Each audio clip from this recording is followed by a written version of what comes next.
Hello, everybody. Welcome to another NFOA online town hall meeting. This one's going to be fun. We're going to have hear a lot of cool stuff here in just a little bit. Again, we're going to give just a couple minutes here to let the notification go out that we are live, so everybody gets a chance to tune in. And we'll do some intros here real quick. For those of you who are not aware, my name is John Anderson. I am the Director of Media for NFOA, one of the board positions here. And then also on screen on the far right, we have NFOA President Trish Harold is here. How are you, Trish? Good. Good evening, everybody. And then our guest of honor tonight for the town hall, right here in the middle of the screen, we've got Senator Tom Brewer from, District 43, am I correct? Very good. You got All it. right. District 43 in Nebraska, which is a big chunk of north central and northwestern Nebraska. So real quick, we will, like I said, we're going to make sure everybody gets a chance to get online here and join us. If you are out there, go ahead and leave comments. If you have questions, we will hopefully have time to field a few of those, but please keep them relevant to the conversation. And we will do our best to get through some of those. And then Trish and I should have some time once Senator Brewer is done and has signed out that we can maybe field a few other questions that don't necessarily pertain to what the senator's been doing. Of course, if you're not a member of NFOA, we absolutely would love your membership. We don't charge a single penny to be a member here. So you can go to nebraskafirearms.org and sign up to be a member. Even if you're not a Nebraskan, your membership is welcome. You just don't get to vote for the cool people on the board. That's all. We do have to vet you as a Nebraska resident, and then you'll get voting power, which that's going to happen here in a couple months again. So be looking for that. But that once you are a member, you're signed up for the emails and all kinds of fun stuff. So make sure that you go over and do that as well.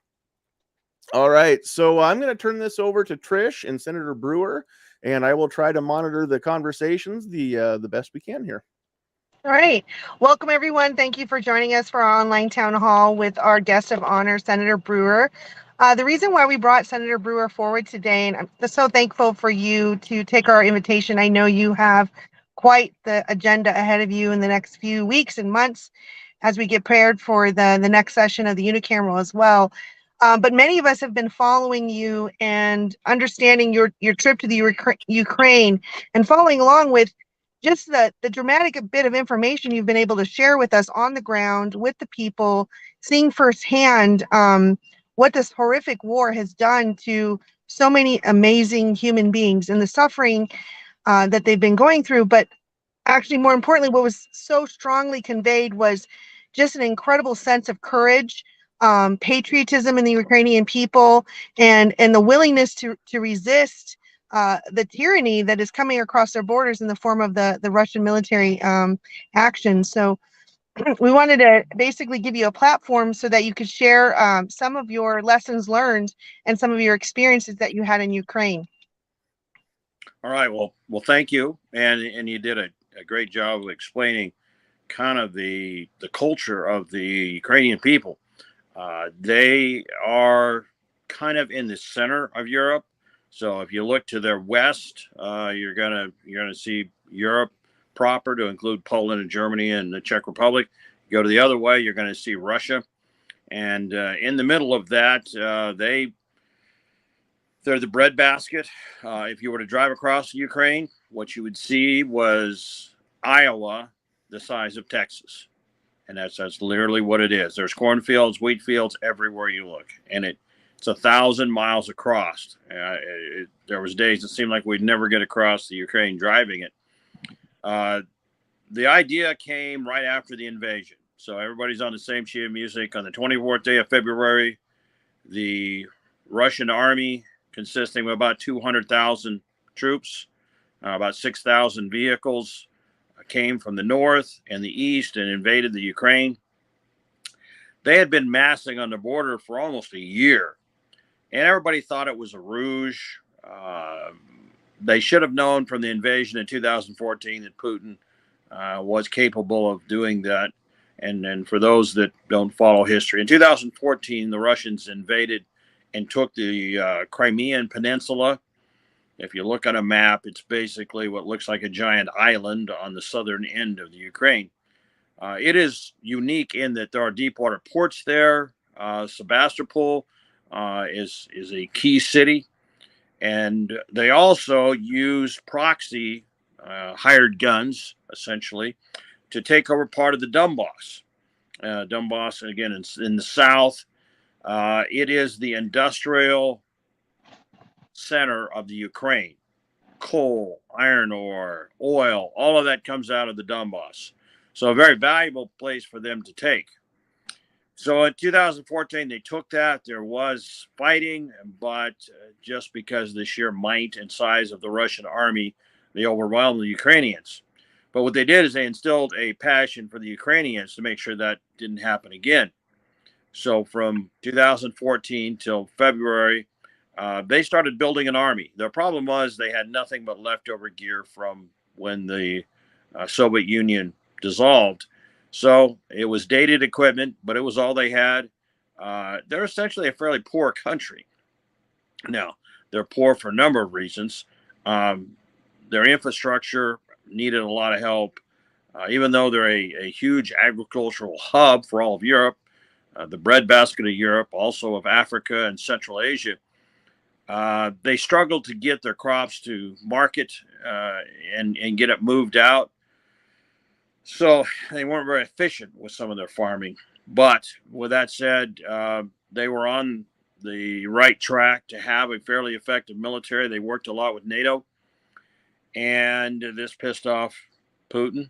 And consequently, he decided that he needed to make a point. He felt that the Ukraine had been a part of the old Soviet Empire. That's controversial because they tried to separate during the Bolshevik Revolution in 2018, sorry, in 1918. And so consequently, they've never felt like they're really part of the Russians or the Soviets. And then in the early 1930s, Stalin, because of his personal hatred of the Ukrainians, starved them and killed millions of them. World War II, they used them as cannon fodder and ran them in as the first waves in all the battles with the Germans to kill them. So there's a lot of reasons why the Ukrainians have very little use for the Russians. With that said, though, they did kind of consider them brothers up until 2014. After that, they saw them as what they were, the enemy. And they built an army that was about 200,000 with about 900,000 reserves. That's going up against a Russian army that has 1 million plus several million in reserve. So they still are not very formidable opponent numerically to the Russians. But what happened on 24 February is they brought everything. Jets, helicopters, they seized airfields. They fired about 500 cruise missiles into the Ukraine, hitting every air base, every military base, and kind of turned the place upside down. The Ukrainians, instead of laying down and dying, though, they went and started to figure out ways of blocking roads. They made muffled cocktails. The government of the Ukraine, left over from Soviet times, had 7 million rifles. And they started handing them out. Pretty much to anybody and everybody, but mostly in the hubs where the fighting was going on. The average Ukrainian would not have owned a weapon. They had kind of a Soviet mentality that no one owns a gun. That's changed drastically since February. As a matter of fact, the parliament has legislation in hand now that would allow every person in the Ukraine to own one weapon of their choice. That may change over time to even more than that. But the awakening for them was the fact that many of them had nothing to fight back when the Russians came. So they were literally taking beer bottles and gasoline and rags and making the only weapon they could, although they were fairly effective. In the first 30 days of the war, they destroyed about 1,400 Soviet vehicles and killed thousands, wounded thousands, and forced Russia in April to make the decision to withdraw from the north around Kiev, and then to focus their efforts in what's called the Donbass. Donbass is a southern and eastern area, and that's what they've done. It has been a fairly brutal war in the month of May and June for the Ukrainians. They have had a lot of losses because the Russians have lined up literally thousands of artillery tubes and have just churned everything up, fired around 50,000 rounds a day. And so the Ukrainians literally were pushed back because they could not range the artillery pieces of the Russians. So they either stayed there and got chewed up by the artillery, or they fell back. And that's how Russia ended up getting a lot of the land they have now. Now, enter the U.S. The U.S. probably did an injustice to the Ukrainian people by dragging their feet. First off, we abandoned the embassy 2 weeks before the invasion. We evidently knew the invasion was coming and decided not to stick around for it, although a lot of the embassies stayed through the invasion. A lot of the embassies came back to the Ukraine right away. I stopped at the embassy on the way through Kiev and tried to meet with somebody at the embassy. The security team there told me that there was no one there and that there was no plan for them to come there, that they were working out of the embassy in Poland, in Warsaw, Poland. So I don't know. I think if we're at war, if we're given $40 billion to a country, we probably ought to have an embassy there and people managing how that money is spent. But that's just me. Anyway, my mission over there originally was to help with the fielding of what's called Thor. Thor is a 50 caliber sniper rifle, an excellent system that would be very effective over there. The problem is the contract on Thor is backed up because of supply chain issues with actually getting components of the gun. So consequently, I was a man without a mission. So I made up my mind that I wanted to travel to all ends of the Ukraine, find out what's going on, figure out the ground truth on the war. And so that's what I spent the month of June and July over there doing. And it was revealing. The Ukrainian army is a very effective army. They may not look the best in that everyone has the same uniform, but they are good at killing Russians, and they are using all kinds of technology to kill them. And I think it's technology that will change how we fight wars in the future. Drones are their lifeblood. They use small civilian drones, but they have the big Turkish drones also. There's an armed drone that's very effective. They don't have enough of them, but the ones they have, they use very well. But there are a lot of the smaller drones they use for artillery, adjustment of fire, finding snipers in build-up areas. So drones are something that I think you will see the U.S. military and NATO have to start thinking about how they use them on the battlefield. But the other thing that was kind of a surprise is that, here it is mid to late June, and we were just then getting the M777 155 towed artillery pieces to the Ukrainians. And I think what we did is we honestly felt that they could not win. So we just slow rolled them. We just thought, well, they'll be beaten up and gone in a few days, a week or so. So why spend a bunch of money, time, and effort on these Ukrainians? Well, they didn't, and they kept fighting, and they beat them. And then all of a sudden we had to say, well, geez, maybe we ought to actually do something to help them. Now, we were giving them javelins. Don't get me wrong. The problem with the javelin is that once you get into a force-on-force battle, especially using artillery, you can't get close enough to make the javelin effective.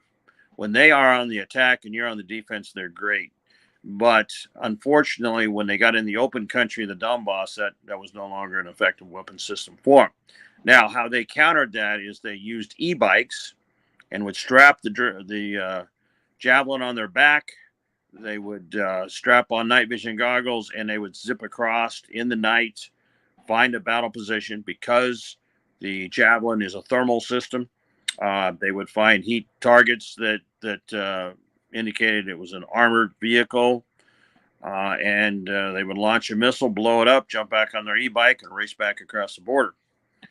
That's a hard enemy to beat when they're that mobile, that agile, and the Russians are really struggling with that.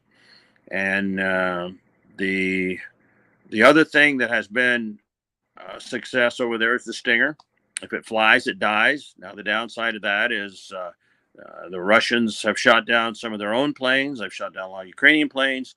And even some of the Ukrainian planes have been shot down by likely Stingers that were launched by some Joe on the battlefront that was a Ukrainian who couldn't tell the difference between a MiG-29 that's Russian and a MiG-29 that's Ukrainian. So, some lessons learned there too. But right now, the war is changing because we have given them the M777 cannon, which will outrange their 152 millimeter. It's a 155 with a longer barrel and a better firing mechanism. And then the HIMARS. And if you're not familiar with the HIMARS is a truck with this big square box on the back. The box has 6 missiles in it. It can be programmed. These missiles are incredibly accurate. If you were in Weeping Water and you wanted to put a missile in Beatrice, it's not a matter of hitting the town, not hitting the block, but you can pick the trash can, the car, whatever you want to hit, and you'll hit it. It's that precise. It works off longitude, latitude, and without going into a whole lot more, just trust me, and it's an incredibly accurate system. Good out to about 50 miles. It has reached out and hit the ammunition dumps, command and control headquarters, key bridges, roads, railheads. It has devastated the rear for the Russians over the last 6 weeks. And the only thing that probably is keeping them from winning the war right now is the fact we only gave them 12 of them. We're going to give them 4 more for a total of 16. That's not enough. To win the war, they're going to need 50 of them. Why we don't just get them 50 and get this thing over with before we kill a whole lot more folks, I don't know, but I'm not in charge. But it is a great system. It's getting battle tested, which it has not. So that's all good. Good for the Americans because you get to test your equipment and you don't have to have Americans dying to test it. There's another system called MRLS. It is a tracked system that has 2 pods of 6 missiles. The Germans are giving them some of those. They're supposed to be hitting the battlefield almost any time now. That's going to make a difference if they got another dozen of those. So there's a lot of things happening between artillery and rocket systems that are changing the battlefield, and I think will help the Ukrainians win the war. Now, a lot of folks say, how on earth can they win? There's such a huge difference in the number of personnel. Well, part of it is they're being more effective. To give you an example, with personnel killed, best estimates right now from British intelligence, which is the best intelligence on the battlefield over there, is that about 42,500 Russians have been killed, about 122,000 wounded. That is in a 5-month period. So let that settle in and think about the fact they were in Afghanistan for 10 years. And in 10 years, they lost 20,000 soldiers. So incredibly high numbers. Now, the Ukrainians have lost probably about half that many. So they've had some pretty devastating losses too. But they have not lost their fight to win this war. The Russians, the prisoners we saw over there, most of them, they just wanted to get it over with and go home.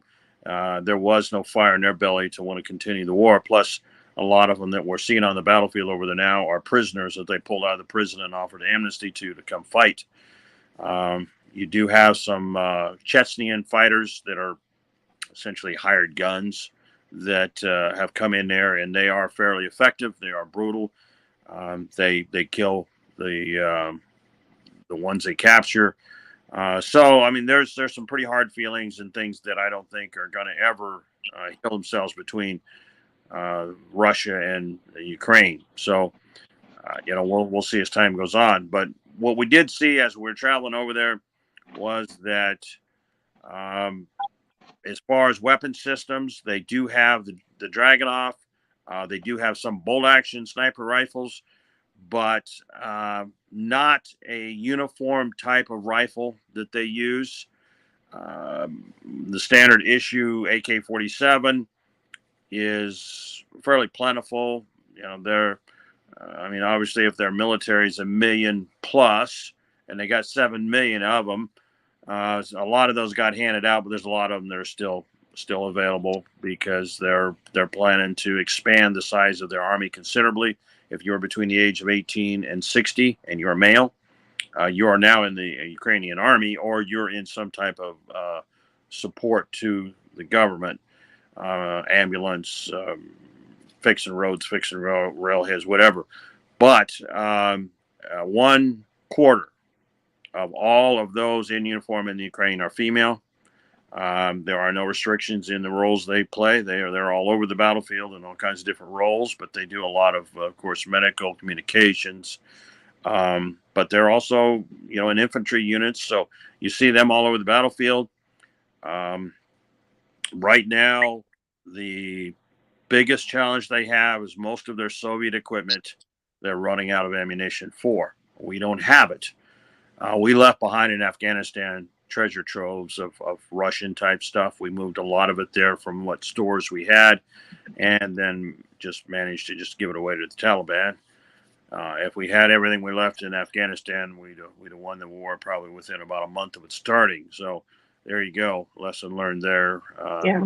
Don't leave stuff behind on the battlefield, because somebody's going to use it later. I guarantee you that.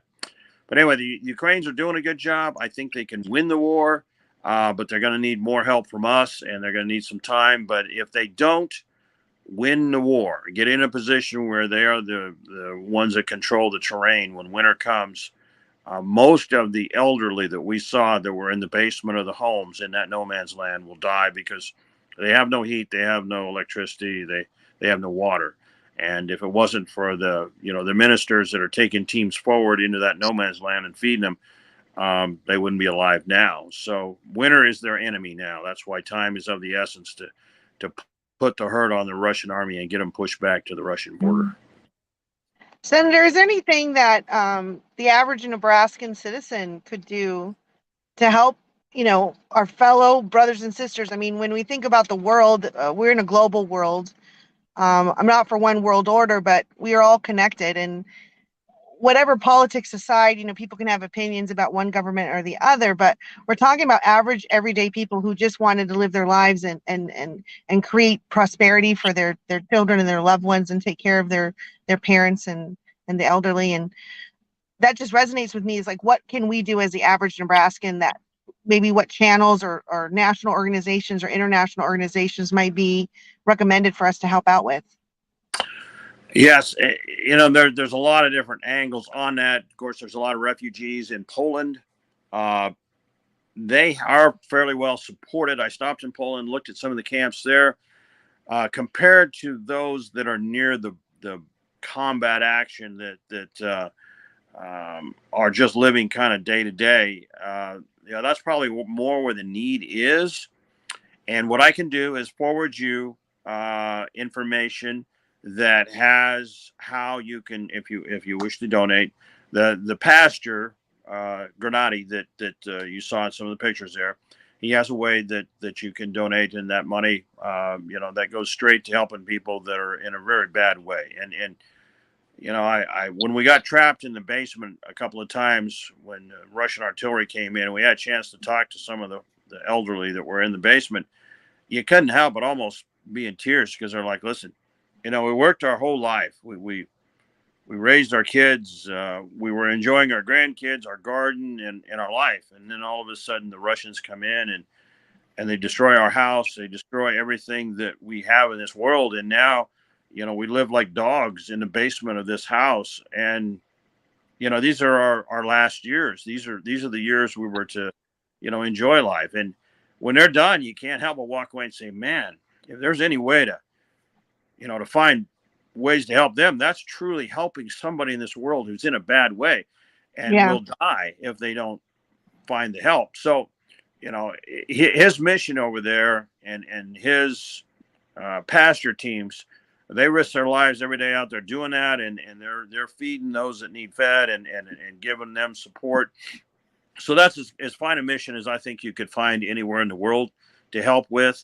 And what you'll find about the Ukrainians is you would swear that you were in York, Nebraska or somewhere. I mean, they, in Iraq and Afghanistan, the people on the street pretty much hated us, and we knew they hated us. And we could never really go spend time with them. I mean, maybe a few that you had direct contact with because of being an interpreter or in general or colonel or something. But, you know, the Ukrainians are just average folks. You know, they're so welcoming of Americans. And that was the one thing that I found, because I was the first American they'd seen. They just couldn't do enough to want to, you know, be with me, talk to me, tell me about their extended family that live in the United States.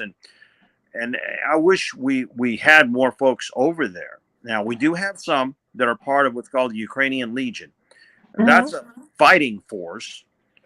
So you say, okay, I'm going to go sign on the dotted line. I'm going to go be part of the Ukrainian Legion. And you're actually put into combat up in the front. And that's the ones that have died that you've seen. Right.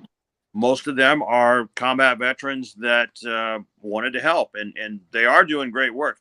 And I would guess there's hundreds of them in that role somewhere over there training on different systems. But probably, you know, there could be a lot more Americans over there helping with some of these humanitarian relief roles. And I think it's just the danger factor that's kept folks from wanting to go over there and see it. The rewards far outweigh the danger that there is with it. So, you know, I'm looking at possibly going back again in October and helping Pastor Gennady some more before winter comes. And we're going to try and evacuate some of the elderly out of there before winter comes and we can't get them out. The problem is they're afraid to leave because it's all they've ever known. They don't have a car. They don't have any money. They're just afraid to be left as street people somewhere. So we got to get them to camps. We got to get them to where they have a decent life and then don't have to spend a Russian winter in a basement. Yeah. So anyway, I'll get that to you and you can post that wherever you need and we'll make that available to folks if they want to pitch in and help. We'll make sure that gets distributed. Well, Senator, thank you so much for really sharing that ground truth. You know, the media does what it does, and it's so hard to capture what it's really like. And your experience, the way that you shared it, and spending time with us today, really, you know, puts it out in the forefront where you can really realize what and how these people are suffering. So to that end, one of the things that, you know, we as NFOA and as the firearm community we've talked about is just how incredible some of the media stories we've seen where young and old are picking up arms to, you know, defend their livelihood and defend their country. And of course, we are obviously advocates for the Second Amendment and Article 1, Section 1 of our Nebraska Constitution. And we take that constitutional right very seriously. It's not about hunting. It's not about sportsman shooting. It's not about competition. It's the defense of self and the defense of your loved ones and the defense of your community. And we obviously worked tremendously hard with you last year with constitutional carry. It was our number one priority, as it was yours. I can tell our members and our listeners today that there were many sleepless nights and very many long nights on both the Senator's team and ours to get that going forward. So I know our members are particularly interested in knowing what's our next steps, right? How are we re-engaging? So I wanted to give you the opportunity to chat about that. All right. Well, thank you. And as I shared with you before we came on the air, Dick Clark is kind of the catalyst for everything right now with constitutional carry, because he is using a fine-tooth comb to go through it and make sure that every single word, every piece of that is perfect. Because there were a few little glitches we had wrong. And then if you remember right, we tried to work with law enforcement, and that really just gummed up the show to where, you know, in the end, we just, no matter how much effort we put into it, it just didn't work. Now, this time we're going to have a clean bill. It'll only be one bill. There'll be no amendments. And that will be the first bill dropped. We think we've got an agreement right now with the clerk's office that we'll be able to drop it early, hoping to get a single-digit number. 1 through 7 or 8, I think, is already taken. I think that's kind of the program stuff they have that come in those low numbers. But, you know, if we can get a single digit, that's great. 1, it's easy for folks to remember. 2, it's going to come up on the docket fast, which means it'll go before the Judiciary Committee fast. If we get the right guy that's the chair of the Judiciary Committee, we can get a hearing early. We get a hearing early, and then I'll I'll be bending his arm really hard to pull it out, because unlike Lathrop, who no matter what I did, he would never bring it out, we may have a chairman this year who will just bring it out because it's the right thing to do and he knows that it needs to be heard. That saves us the poll process. The poll Sure. process, they know they can jam it up for 30 days and delay things. Without that, we will have a speedy process to then bring it to committee hearing to the floor, and probably be heard in January. Keep in mind that we have 2 dead weeks in the beginning where all the bills are dropped. Then we go into committee hearings, if it's heard early, to get it heard on the floor of the legislature, first round in January would be a heck of an accomplishment. But I think it can be done. So anyway, Dick Clark is carrying the guide on that one, and I think he's going to run it by the Attorney General. He's going to make sure that nothing can be an issue. And then we have it as not only the first bill we drop, but our priority bill. And then they have to put it on the committee hearing early. So anyway, a lot of things come into play. We'll see who the judiciary chairman is. I'm hoping that it's Senator Wayne, because Justin will give us a fair shake. He's a gun owner, and so I'm hopeful there. But I think this year we got the planets lining up in our favor. We've got a bill that is straightforward, no controversy. Well, unless you hate guns, but just pause for a moment and think about this. How would you like to have been one of those folks on 24 February and the Russians are coming across?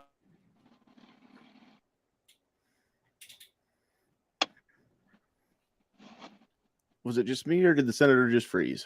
We just froze. Darn it. Well, I'll say this, Senator, I'm sure you're saying, what would it feel like for us to be the recipients of that invasion? And I know that as Nebraskans and Americans, those of us who understand our roles and responsibilities as citizens and citizen militia members, right? We are the militia. We are the ones who answer our nation's call. We take the oaths of office. We take the oaths to serve in our military, and we will take the oath to obviously protect and defend our livelihood. Absolutely. All right. Senator, I'm not sure if you can still hear us. You're frozen on our end. I'm going to pop the senator out of, yep, he's gone there. I don't know if he'll log back in or not. But I do want to get to a couple different comments and questions here.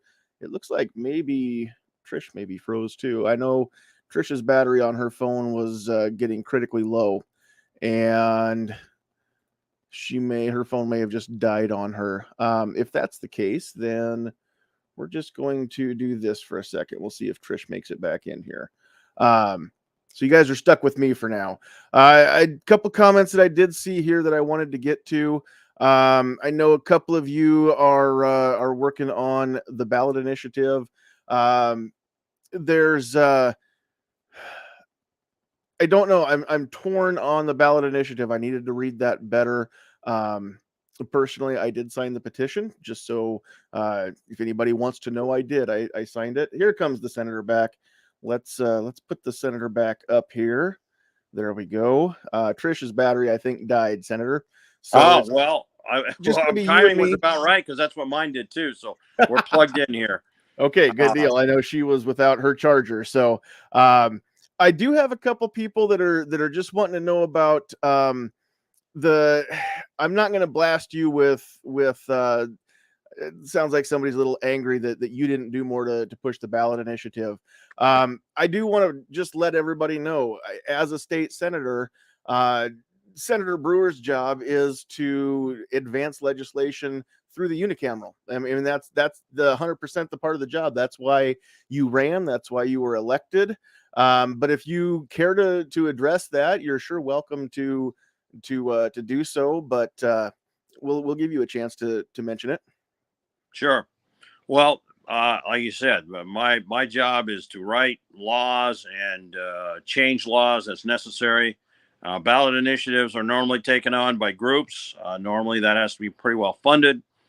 We had no one who had resourced or had indicated that there would be resources available to have a ballot initiative and have the numbers. And as the numbers turned out, that was fairly accurate on how things come out.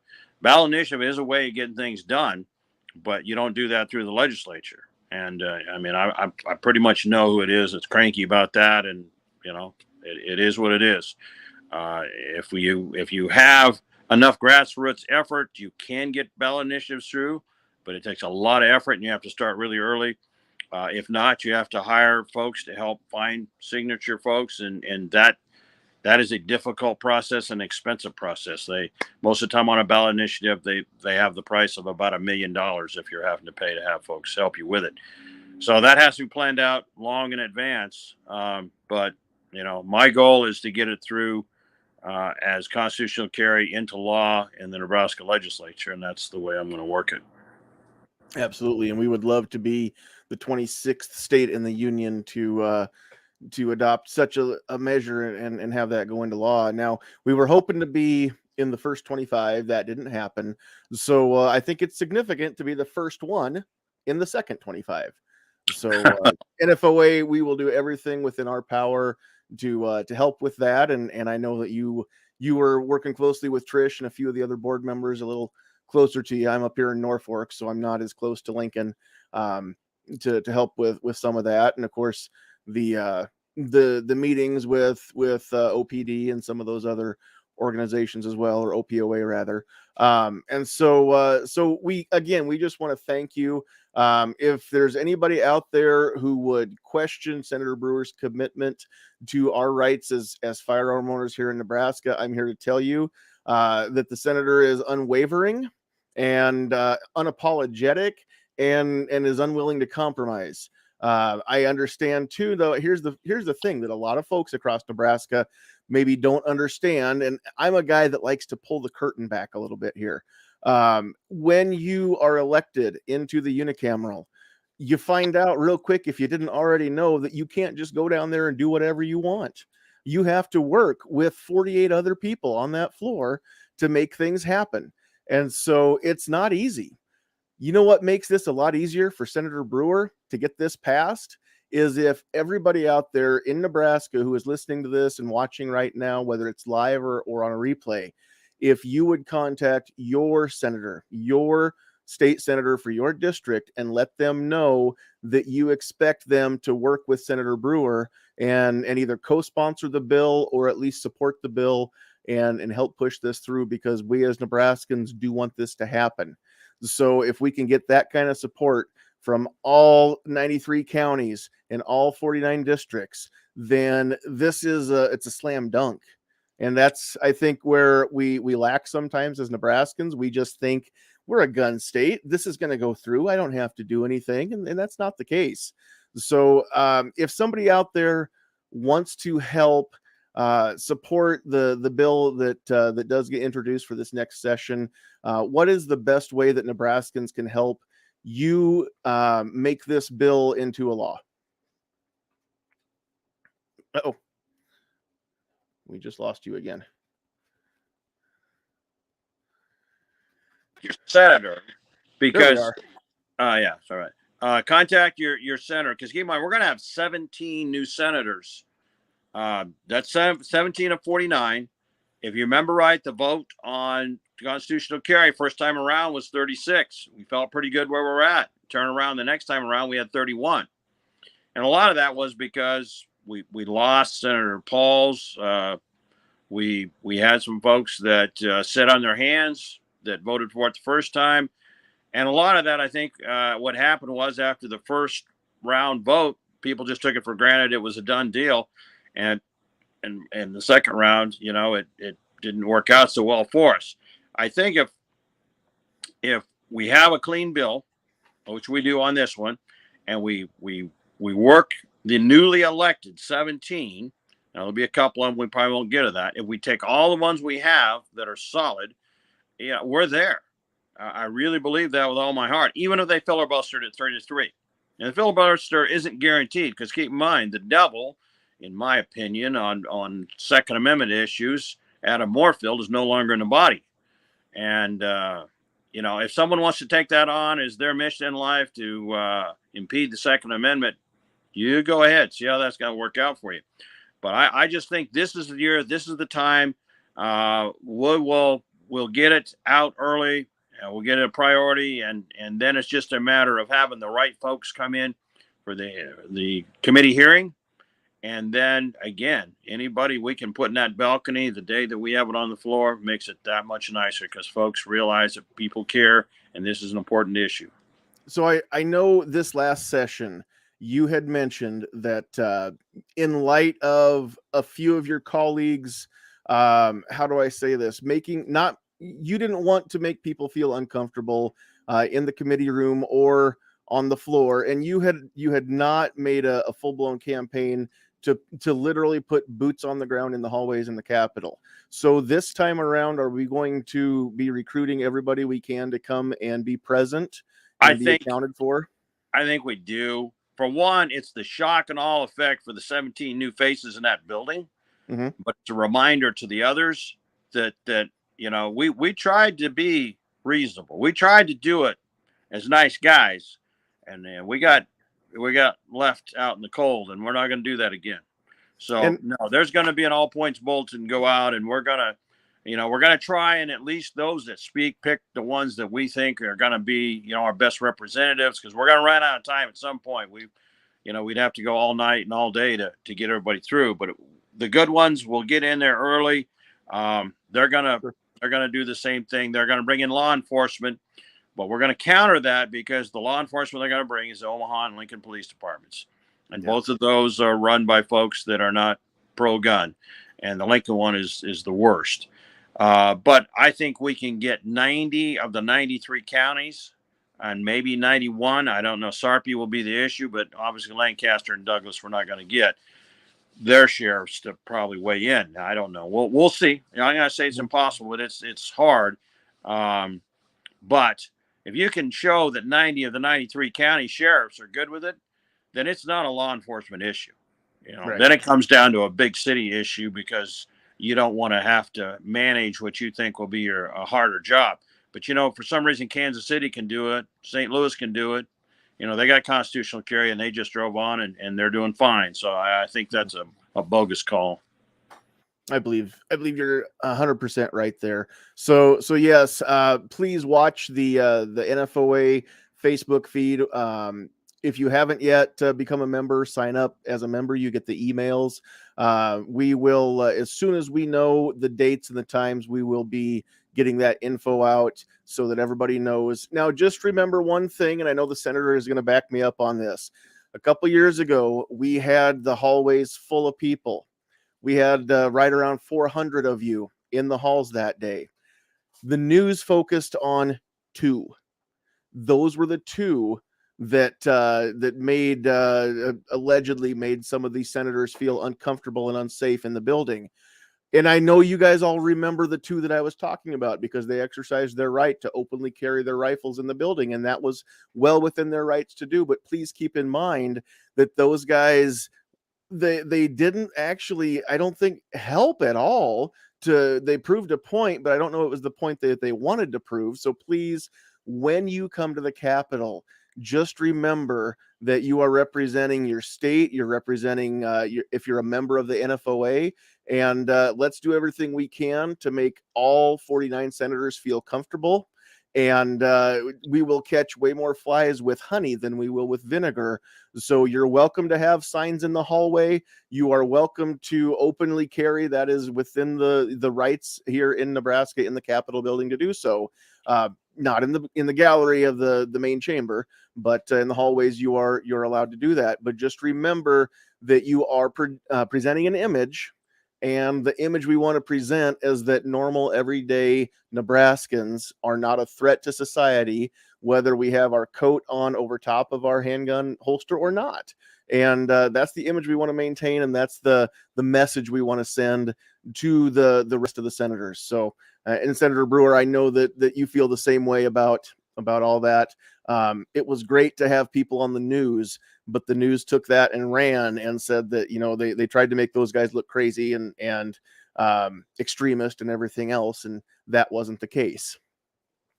And what they'll do then is use that to hurt our cause. we can win without it. The more we look like just the average Nebraskan who just wants to protect their family and themselves, that's the secret to winning this fight. And that's just it. Though, if you're out in the Panhandle, if you once we know the dates, if you can make it to Lincoln, we would love to see people from other people besides Senator Brewer from Gordon. We would love to see people from clear out west, Kippahaw County, where I came from, Chase County, and clear out in Box Butte County, and all kinds of folks out across the state to make the long trip, because when you drive that far and you make it known that you came this far because it was that important to you, that says a ton right there too. But if we can get, my goal is to break the record. So if we can get 500 of you or more in the hallways, that would be cool. As long as there are no incidents and we don't give them any fuel for their fire, it's going to be amazing. No, and really, there was so much positive that came out of that day. I just regret that more people didn't get a chance to speak in the committee hearing. Yeah. I think if Senator Wayne gets the job, he will be much more willing to go as long as people want to come and actually present to the committee. And that's the other thing, is we need to change faces on that committee. There's a lot of things happening behind the scenes, trust me, to make this so this path forward for this next year is going to be easier. All right. That's awesome. All right, Senator, do you have anything else that you want to mention or tell the viewers out there before we let you sign off? Well, I kind of got cut off there. I cannot tell you how many Ukrainians I talked to that shared how much they want to be able to have a weapon to protect themselves and their families. Now, in their case, it's from the Russians. The Russians were fairly brutal where they were. And there's nothing they can do. They got to simply let them kick in the doors and go in their homes and do whatever they want. It would be a completely different story if that was a society that was allowed to arm themselves. The Russians would not have been near as brutal on the people, and probably would not have been able to capture as much land as they did. So, never stop pushing for our rights, and remembering that there are people all over the world who would love to be in a position like we are. We just got to make sure that we keep these rights. Exactly right. And the fact that we do have the right to keep and bear arms is what keeps other countries from looking at us as an easy target. And I know it's never been substantiated, but we've all heard the story from the Second World War, where the Emperor of Japan was told not to invade the American mainland because there'd be a rifle behind every blade of grass, right? So and it didn't happen. I mean, they took a sucker punch, but they never came to the mainland, and thus far we've never had to prove that. But again, without any teeth or claws, there's not much to a tiger or a lion. I mean, without a way to defend themselves, they're not very vicious at all. So we want to make sure that we hold on to our teeth and hold on to our claws. So again, Senator, just thank you for your commitment to doing that. Thank you for all the years that you served all of us in uniform, and the ups and downs that you had with your military career and everything that you're doing moving forward, not only for the state, but still for the country too. So we appreciate all of that. Thank you very much for taking time to spend with us tonight and talk about some of these things. And again, we look forward to doing our part and helping out as much as we can here at NFOA to help pass this next bill into law and become state number 26 that does not require a permission slip to exercise our rights.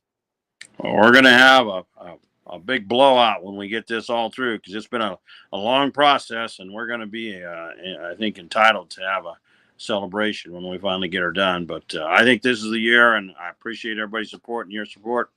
So we'll just keep up the good fight. All righty. Senator, thank you very much. All right. Take care. All right. So again, Trish is gone. Her battery died, and she's about an hour from home, so she can't charge it back up. So you guys are stuck with me for the rest of the night. Thank you. I know that you had quite a few of you had some comments out there, but some of these comments, questions, I know that the answers are just more to come as far as the language of the bill that's been drafted for the next session and things like that. It's not completely finished yet, so I know the senator would not have commented on specifics in the bill, other than the fact that, like you said, it's going to be a clean bill. It doesn't have any amendments or anything like that, and it's only going to talk about the constitutional carry and not anything else. So, and by a clean bill, I also believe the senator means with no carve-outs for anyone anywhere. So let's see, what else do we have for comments out there? I know a lot of you have mentioned you haven't heard a whole lot from us. There's a reason for that. Once the legislative session is over and the unicameral kind of goes on a break through the summer, we go a little bit on break, a little bit too. Keep in mind that all of us here, including the board, are volunteers. It's not a paid position, and I'm not saying that to pat ourselves on the back. I say that because we all have jobs, and most of us on the board have multiple jobs. And a few of the lucky ones on the board are retired, and they've got family obligations, grandpa duties, things like that they do. So there's not as much to do in the summertime. We don't have a bill right now that we're trying to help gain traction for. That's going to come when the session starts back up.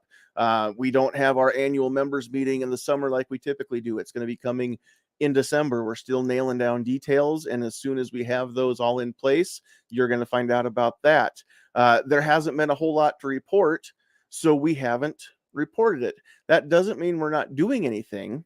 That means we're not doing anything that needs to be talked about yet. There's a whole lot of behind the scenes stuff that happens with everything, and we're kind of in that behind the scenes mode right now. And as things happen, we will let you know. But rest assured that we're not doing nothing. There just hasn't been a whole lot to report on yet. So again, we will have a new term starting up in this December for the board. So those of us that want to be reelected to the board, we will be announcing that here when that time comes here in a couple months. So you'll have a chance to go over all of the prospective candidates and choose the 7 that you want to be on the board. And of course, I hope I am, but that's up to you guys. But yeah, we're doing our best to make sure that everything happens, along with juggling life and everything else. Just like a lot of you get busier during the summer, so do a lot of us. And we're trying to juggle everything and still do right by all of you. So if you have any questions, again, you can reach out on Facebook to us, and we'll do our best to field those direct messages. And you can also email us at info@nebraskafirearms.org, and you can get your questions answered that way as well. But we do appreciate all of you. And again, if you're watching or listening and you're not a member, then please go to nebraskafirearms.org and sign up and become a member. And if we vet your address and you are a Nebraska resident, then again, you'll have a say when it comes to who's on the board moving forward with the next term that starts again in December. So DJ, I see your comment there. It seems suspicious. That's okay. Again, when you're not one of the ones that is involved with doing it, I get it. That's why I'm telling you this right now. We are working on stuff, but again, there's some stuff that it's not to the point where we can talk about it yet. There are some things that aren't quite as pressing that go on through the summer months, and again, when the session starts back up, then we will have, again, more that we all need to do, more that we all need to work on, and more info that we need to get out to you in a timely fashion. So again, just remember that the fact that you're not hearing from us doesn't mean we're doing nothing. That just means that we're people. We're just like you. We've got things going on, and we're still trying to squeeze in everything. And luckily, this is the time of year when we all get busy that the NFOA stuff isn't quite as busy, and it tends to work out a little bit. But again, that's why we have these online town hall meetings right now. You know that we're doing stuff. You get a chance to talk to us. So, all right. And again, those of you that aren't on Facebook, that's why we have the emails. That's why we have the stuff on here on YouTube, things like that. So I get it. You guys want to pick on whether or not Facebook's any good. That's you guys can do that on your own time. Deb says, great volunteers, the lifeblood of all grassroots groups. Yes, we need more volunteers. We're working on some things right now that will help put a little structure into place across the whole state. And so again, stuff that I can't talk about yet because the details aren't all worked out yet, but that stuff is coming. Some of these announcements will be made up to and during our annual meeting there in December. So be ready for that. But if you think that we need help, you're right, we do. We need you to help. If you want to help, contact us and we will tell you the things that we need, or contact us, tell us what you're good at, and we will tell you the way that we can utilize your particular set of skills. We would love to have that. So yep, this doesn't work without all of you. So all right, with that, we're going to call it a night. Thank you all for being here. And again, please share this with everybody. Give everybody a chance to hear what the senator had to say about his recent trip to Ukraine. Just remember that there, but for the grace of God and the Second Amendment to the Constitution, go we. So, and which was the whole reason why we had the senator here to talk about this tonight, because he was just in a country where they had to bust rifles out and arm the citizens, so that it's too late. They've already been invaded. Now they're trying to drive an enemy back. If we let ourselves be disarmed, then if we get invaded, we may or may not get a chance to hold rifles again. But if we do, it's because we're on the front line, where lead is flying, and we sure would like to avoid that at all costs on our own soil. So yeah, that's where we are. Thank you very much. We will we'll be signing off again. NebraskaFirearms.org. Email us info@NebraskaFirearms.org. Those of you on Facebook are welcome to reach out and direct messages there too. All right. Thanks, guys. Have a great rest of your night.